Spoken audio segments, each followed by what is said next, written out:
reach, inspire, and transform. NASM Optima 2021 Virtual Conference. our biggest and best Optima yet. 3 full days of learning. More than 100 virtual sessions. Inspiring speakers you can't miss. Challenging workouts to master your skills. Nutrition and lifestyle facts. The best community network. And for the first time ever, with free full online access. At Optima 2021. Find out more and register today.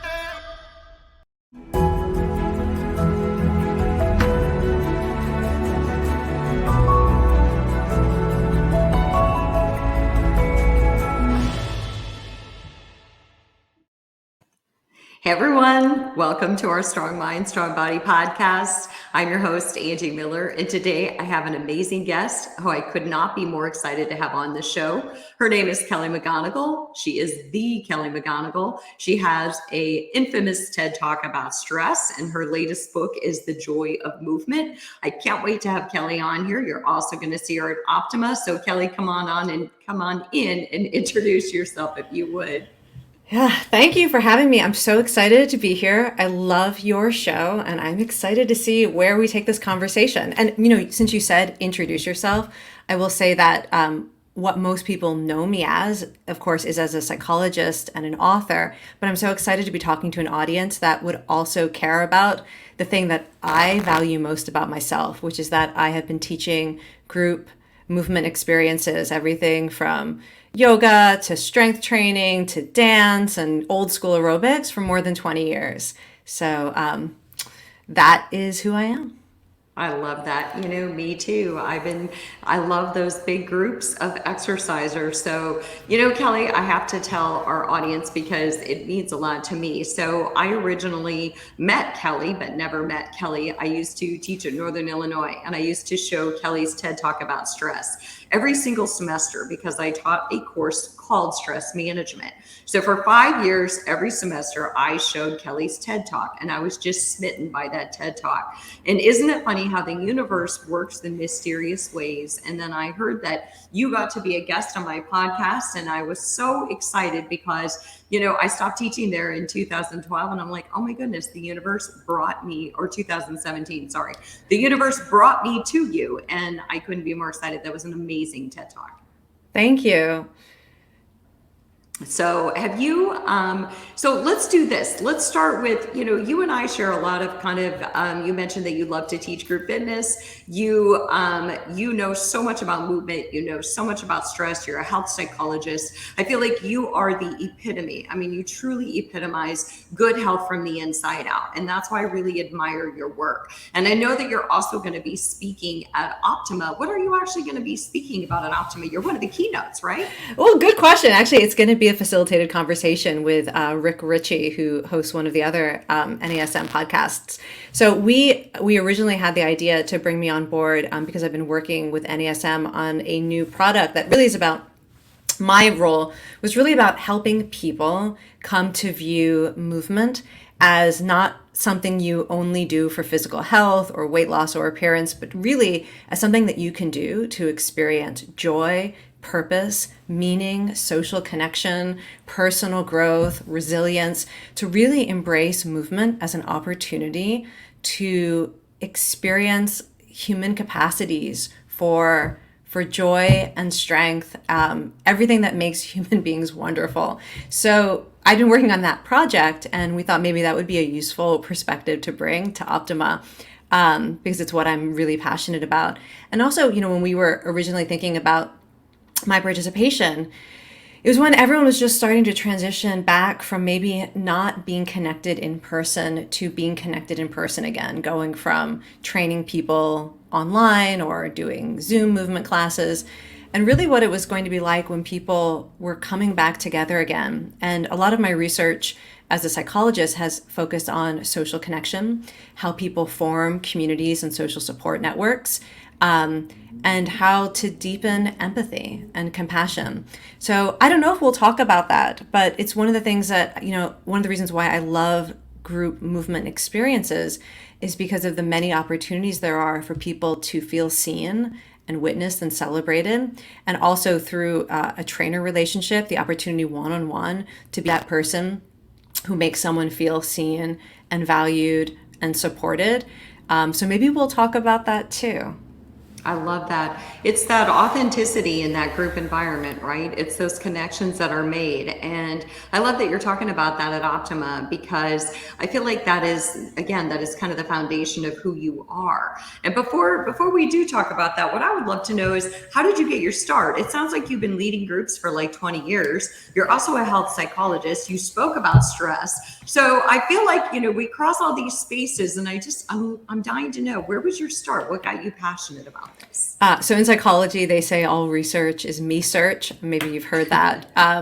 But the reason I became interested in both health psychology and movement is, how some people are just born with a temperament, with the genetic tendencies, the personality, to experience anxiety, existential dread. I mean, I am that person. My biological set point is basically terrified. And that's been true from the time I was super young. And that also came along with the experience of chronic pain. As far back as I can remember, I basically experienced my body as a really uncomfortable place to be, and my mind as a really uncomfortable place to be. And this was, growing up in the early 80s. It's not like anyone in my life, teachers or parents, was even on their radar that someone that young could be experiencing mental health issues. So I was kind of like a do-it-yourself girl. And I found aerobics and calisthenics when I was maybe 7 or 8. Because my mom would bring home VHS tapes from garage sales thinking that she would use them. She never did, but I did. And I started to experience something through moving my body in ways that were synchronized with other people's bodies, synchronized to music. Jazzercise was one of my early favorites, the original Jazzercise workout. And I just immediately had that joy of moving to music, that felt sense of connection that comes from moving with other people, even if it's through a TV screen, and the relief, that the way that my mind would quiet, the way that I would feel better. It was like medicine to me, and also very different from how I experienced my body in other contexts, where it was either just, producing pain all the time, or I was very clumsy, uncoordinated, and slow. So my experience in sports and gym class was basically shame. And then all of a sudden I found aerobics, and it was a major turning point for me. And I had a similar experience becoming interested in the mind-body connection through psychology. I just kept following those threads. I wanted to know, what is the mind-body connection? Why do we suffer, and how can we relieve suffering? Followed that thread right into graduate school, which is when I started studying the relationship between emotions and the physical body, and also started studying how people form social support networks. And at the same time, I started teaching dance and yoga when I was a graduate student. And what I have found is that when I give myself wholeheartedly to the things that were good medicine for me, that I can explain to people why it matters and create experiences that give them some of that same thing that they need as well. And so, when I think about this morning, I taught a dance class. And in that class, I know, because we're a community, there are a couple people who've recently lost their spouse. There is someone who's caregiving for a parent, and it's a very challenging situation. There's a lot of suffering going on in that room. That's just part of being human. Mm-hmm. But I know that dance community that we have, just like it's been for me, the opportunity to move to music, to move with other people, to be seen and witnessed and supported, is really key to maintaining hope and moving forward. And so that's sort of how I got started in all this, and that's sort of how I view my mission right now, to keep understanding the science so I can share it, so motivate people. So like if we talk about what happens in your brain during collective joy, or how your muscles produce hope molecules when you exercise, all this like amazing science stuff, I'm interested in it because I believe that by sharing it, I can create a feeling in other people of hope, of possibility, so that they will put themselves into situations where they can experience those benefits. That's what I'm really passionate about. I love the way that you explained it, and I love the way that you come from an authentic place. I was over here laughing when you said your baseline was kind of terrified and not being comfortable in your own skin. And I do feel that that is where the group environment is so impactful, because I too taught a fitness class this morning, and it's interesting when you finish the class how many stories that you hear about people's lives, and it's very similar to the stories that I hear about my clients' lives in mental health, only a completely different setting, and yet the outcome is so powerful on the fitness floor as much as it is in that one-on-one therapeutic setting. It's a different approach, absolutely, but movement brings such connectedness and authenticity. And I love that there was something in the universe that helped you to find that place that was able to stabilize your emotions and help you recognize what movement can actually do. Because I think that what you do is you kind of epitomize what every group fitness instructor knows, but they don't have the science to speak about it, if that makes sense. Every group fitness out there is testament to or every small group personal trainer is testament to all the stories that they hear about their clients and the impactful difference that it makes to build community and have that social connection. But not everyone can put the science behind it and say, but this is actually evidence-based. This makes sense that people have these outcomes. So I really thank you for sharing that story. And the science can also make us better at it. So let me just give you an example from my fitness class this morning. I recently read a study that was looking at the benefits of sound effects when people are moving. So, imagine you're doing whatever you're doing, you're punching, you're lifting weights, you're dancing. Do you make sounds or do you hear sounds that feel like what you're doing in your body? And so I was leading a dance today, and I started making these sound effects, which I won't inflict on you, but like the boom and the pop and the sss and all of that stuff, and encouraging my students to do that too, because the research found that it increases the endorphin rush that you get from movement. We know, and here's why that matters. Okay, it's kind of silly, right? So if I'm asking my students, we were slapping our thighs and clapping and making these sound effects that really embody the song and the movement. It's more fun. Endorphins are great for feeling better, but we also know that one of the reasons that people feel connected to people that they move with is because of endorphins. Endorphins are not just a feel-good chemical in your brain. They are the neurobiology of bonding. So when you are experiencing endorphins in a collective experience, it makes you like the people you're with more. It makes you feel more similar to them. It increases trust and a sense of belonging. So it's why anything that you can do in a movement experience to increase endorphins, it could be working harder. It could be using music that people love. It could be making sound effects. Whatever you can do is going to enhance that social connection that people feel by accessing this basic biology we have, which is to feel connected to people that we have these either emotional experiences with or even challenging experiences with, which is another thing that can provoke endorphins, of course, are things that are difficult and challenging. So this is an example of how I apply the science, but also I love, one of my missions is to share this in a way that makes fitness professionals also feel really excited about what they do and really confident that what they're doing is changing lives. Yeah, I love that, because again, I think that there are a lot of small group trainers and a lot of large group trainers who are out there not even recognizing the depth of the impact that they are making, right? And again, it's so similar to the impact that we're making in mental health, but it's just a different application and a different approach. So I am talking to Kelly McGonigal. She is a health psychologist. She is also the speaker in one of the most infamous TED Talks about stress that I would show to my students every semester. Kelly loves movement. She just wrote a book called The Joy of Movement. And we're just here talking to her about movement and about stress and about exercise and everything she does, right? Yes. All right. So, Kelly, I have a question for you.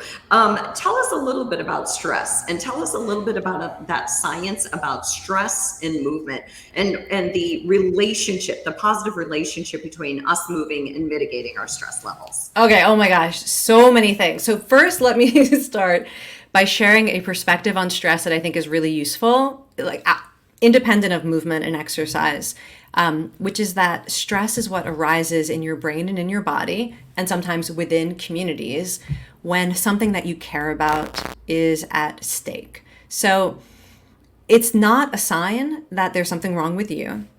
It is not a toxic state that you need to get rid of or suppress. Stress is basically your body and brain saying, this is a moment that matters. Let me give you access to resources that will help you deal with it. That can include things that give you energy, like adrenaline, cortisol, a stress hormone that helps you use energy. It can include chemicals that help your brain adapt and learn from experience, like brain-derived neurotrophic factor and DHEA. It can include hormones like oxytocin that encourage you to reach out, to ask for help, to connect with others. It can include even the things we really hate about stress, like the fact that you can't stop thinking about something, that feeling of rumination or feeling stuck. All of that, the parts that we maybe enjoy and the parts we definitely don't enjoy, it's about your body and brain saying, look, this is reality. What can we do now? What can we do to protect ourselves? What can we do to get closer to our goals? What can we do to enact our values? What can we do to support our community? And so when you define stress in that way, it makes it really easier to harness the benefits of stress and also respond to stress in a way that can reduce some of the harmful effects of stress. So that's my main perspective on stress. But even just the mindset that I shared, that when you're feeling stress, it's an opportunity to say, okay, what do I care about? What matters most right now? What can I do or choose in this moment that reflects my values or my goals? Is there support available? How do I want this situation to change me? There are questions that you can ask in moments of stress that are going to give you access to everything from, the biology and the neurochemistry of a healthy stress response to that deep human capacity to find common humanity, to make meaning out of situations that we would never have chosen for ourselves. So that's a basic mindset towards stress. And we can talk about stress and exercise in a moment, but I'll just throw that back at you and see how that lands. What I think, honestly, that's what drove me to your TED Talk, is that you were the one who got on there and said, look, let's basically, in a nutshell, let's stop freaking out about stress. Stress has positive benefits, and stress can actually, if we lean into stress, kind of like you said, it's an opportunity. It's almost like I hear you say, it's an opportunity to tap into your value system, because when you're stressed, you really recognize what's most important and what your body and your mind are telling you about the stress that you're experiencing. It's not the sky is falling, the sky is falling. Stress does have positive benefits. And when I would show that TED Talk and I would listen to it over and over again, what I came away with was feeling less stress. In other words, I wasn't chasing stress. I wasn't stressed about being stressed. Kind of like clients get anxious about being anxious. And so it mitigated people feeling bad about being stressed. Yes, and this is a really important part of this perspective, because sometimes people hear this and they think, well, you couldn't possibly be talking about real stress. Or what you're saying is dangerous, then people will just be stressed, and that's horrible. So the perspective I like to put this in is you can be deeply committed to reducing suffering in your own life and in the world, and that is going to be stressful. Human beings get stressed when we care, and there are a lot of things that we can't control that are challenging and difficult and painful, and you do not get to be human and avoid that. So part of this is being super pragmatic. If I could reduce all of the suffering in the world tomorrow, I would. And yet, I know that in my own life and every life I come into contact with, people are going to be dealing with fear, loss, crisis, uncertainty, pain, harm, discrimination, all of that. It is real, and I can't change that today. So this perspective is about do not use your own stress as a signal that you are inadequate to the moment and that your priority should be on feeling different. I think that's where a lot of people get into trouble, because we've heard that stress is bad for us. And so we turn to things that turn off the stress temporarily, like alcohol or distraction or food or gambling or whatever, to try to not feel stressed in this moment. That doesn't allow us to engage with life strategically, to get the support we need, or to make the change we want to see in the world, or take good care of ourselves. So that's really what this perspective is about, is maybe nobody wants stress, but it's here. So how do we trust ourselves and also turn toward resources that allow us to engage with the stress that matters most? And that has a ripple effect wherein our actual stress response becomes healthier, and we strengthen relationships that are meaningful to us, and we learn and we grow. And we get better at managing it. It's like we can't suppress stress, just like we can't suppress emotions. And so really what I heard in your talk and what I hear you say today is it's not about suppression, because another word that comes to mind is shame. We shame ourselves. I shouldn't feel stressed because I've heard that stress is bad for my heart. I've heard that stress can just destroy my health. But really, that's when, like you said, people turn to these destructive behaviors, when in fact we have to lean in. It's very much like mindfulness and meditation. You have to lean into your stress in order to find your way through it. And you have to recognize that when you're stressed, again, it's something meaningful to you and it makes sense that you feel stressed. And so now what are some healthy coping mechanisms that we can do to find our way through the stress, not try to numb the stress, not try to avoid the stress, but to actually say, okay, this means something to me. What can I do to get through it? And, you found movement. You said in the beginning, my baseline is being terrified and anxious. And so I need to find movement to keep myself steady. And you know what? Hey, welcome to the club, right? And you know what? It's movement, but it's also, COVID made this very clear to me when there was a period of 6 months when I couldn't teach in person, is it's not just the movement. It's the creating movement experiences that help other people. So another way that I cope with stress is trying to be of use, to get that feedback that there's something that I've done that made someone else feel more hopeful or more joyful or more or less alone. That's the most important thing that sustains me. So it's like the movement does this kind of biochemistry thing I need. And then the meaning that I can make out of offering movement experiences to other people is this other great source of resilience for me. And when I talk to people about finding coping strategies, I find that I often am focusing on that sort of approach rather than the approach of trying to feel less stressed.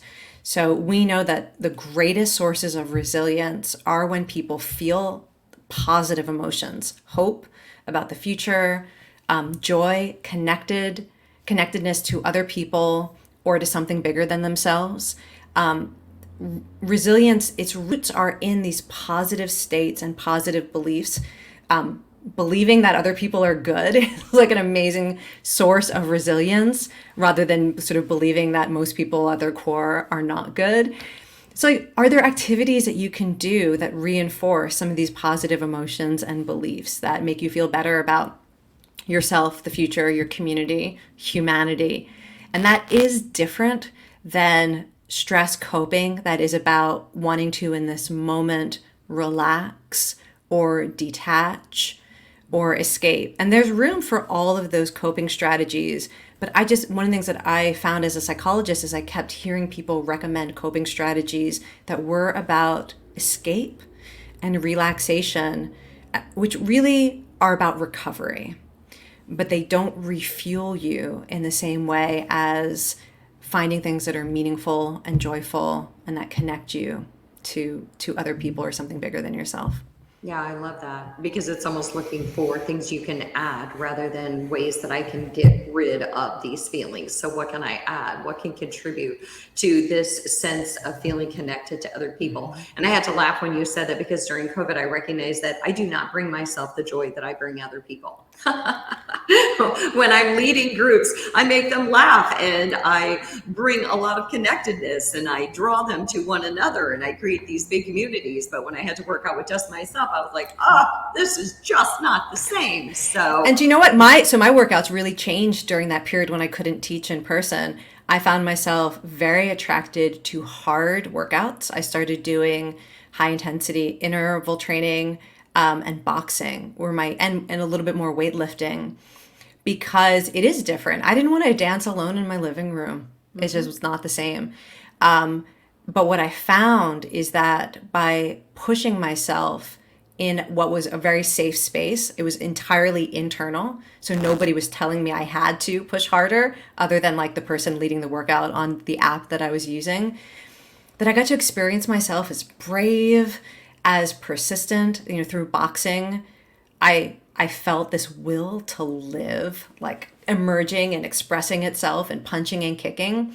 And that was what I needed at that time in my life. And that's also something I'm always encouraging people to do, is to think about movement as like a metaphor. So what part of yourself do you want to access? What's the story that you want to be able to tell about yourself because you did a certain activity or workout? And so, I'm doing less of that boxing now that I have an opportunity to connect and contribute. Mm-hmm. But during that first part of the pandemic, the story I needed to tell is that I have a will to live in a period of really deep isolation from, at that time, I was very isolated from family and community and my profession.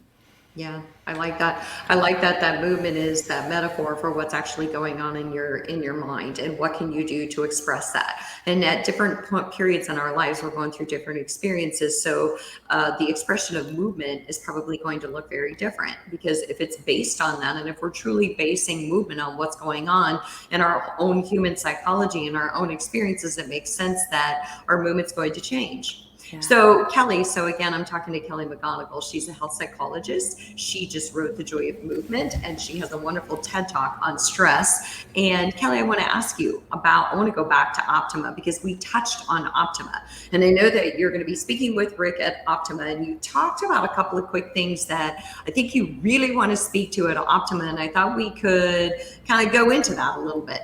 Some of those talking points that you are going to share with our Optima attendees. You're optimistic. I don't know what the talking points are going to be.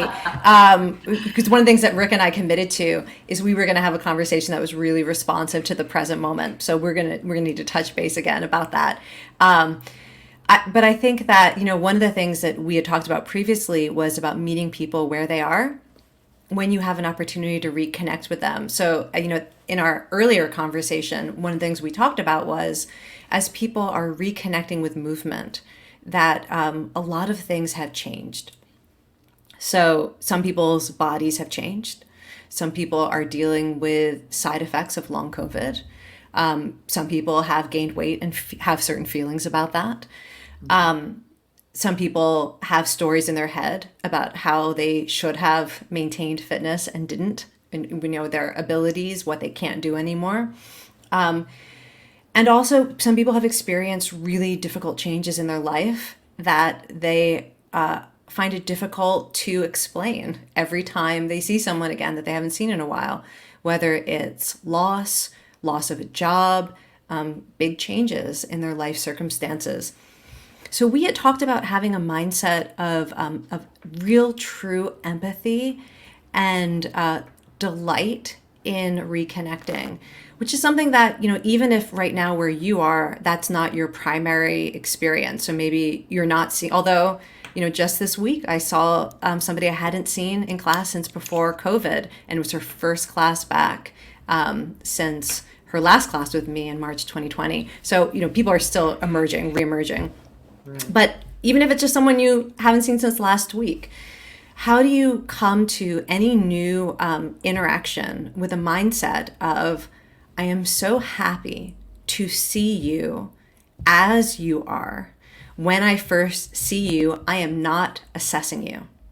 I am not evaluating you, and I'm not even paying attention to your body right now. I'm going to see you. And then how to also have this mindset, before I do any class that I teach or any talk that I give, I try to remember to remind myself, you do not know what people are bringing to this moment. This could be the hardest day of this person's life. Not everyone in the room, but there is a chance it's somebody's. And to try to enter that interaction, holding the space that if this is the worst day of someone's life, or yesterday they got the news they never wanted to receive, is what I'm bringing to this moment, is it respectful of that reality?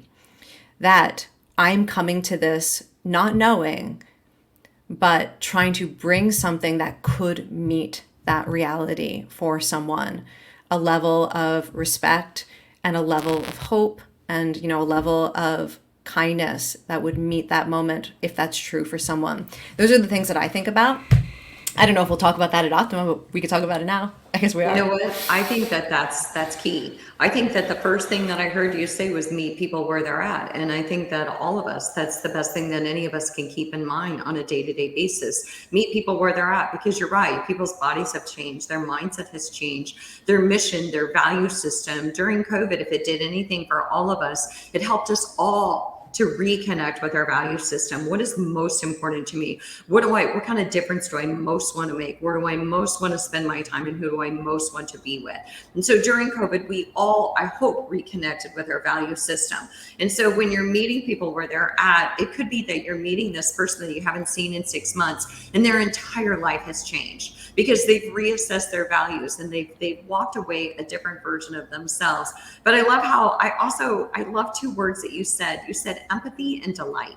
Because when I meet someone where they're at, I have to have total empathy that I have no idea where they are. I know this person, but I don't know where they are today. And we are somewhere different every single day based on our experiences. And so meeting them where they are, and if I've ever learned this, I've learned this sitting across from clients in mental health, is that one day I could meet this person where they're at and everything could be going very well. And 1 week later, the whole world could have shifted for them. And so I feel like that has been a huge priority for me. But I love the word empathy and I love the word delight. It's like I was delighted to have you on today and to see you. And I hope that comes across for all of us, just being excited to see each other. And let's be honest, those of us who are fitness professionals, many of us are extremely privileged in this respect, where people are happy to be there. And there are people who are happy to see us when we show up. And I got to tell you, a lot of people do not have that experience professionally or in their social circles. There are a lot of people walking around who are not received with delight. And it's the greatest gift for me of being a fitness professional. Most of the people who are in my classes are really happy to be there, and they project all sorts of things on me that I don't deserve. But because I help create experiences where they get to feel joy, where they get to express themselves. And so, part of our responsibility as fitness movement professionals, I think, is to be a mirror and be just as delighted to see every human being who comes to train with us or move with us. It is one of the greatest gifts you can give people, is just to be delighted to see them. And sincerely also, right? That this is not something you can fake. So find something to love about every client, every student. Single person, yes. I have an idea. I think you just greet everybody the way that our dogs greet us. So I always say that if I greeted every human the way that Bodhi greets me, like no man has ever been as excited to see me as my dog is to see me. I could leave the house for 5 minutes and he is so extremely excited. So if I could make everyone feel that special as he makes me feel, we would all, we'd be in a better place in this. I think that is a really good strategy. And as somebody who only has cats, I would say that is not an equally good strategy. Definitely don't treat people the way your cats They're like, Yeah. oh, human, are you still here? Yes, yes, you're home. Okay, well, I'm busy licking my paws. Yes, I totally get that. So, Kelly, I can't wait to hear you at Optima. I'll be speaking at Optima on emotional intelligence, as a matter of fact. And I can't wait to hear you speaking with Rick. I think that we are really blessed and excited to have you with us this year. I do hope that everybody checks out your book, The Joy of Movement. And I hope that they listen to your TED Talk. And the universe brought you to me, or me to you, or however it works. And I'm really glad that you came on today and that you shared some things. I think what you offered us about stress was really, really profound. And thanks for, sharing about your own background and experiences and how you came into this space. Yeah, thank you. And I hope we get to meet in person someday. That's next I step. do too. Yes, exactly. Well, Kelly, thank you again. And thanks to all of our NASM Alpha audience. And we will see you next week.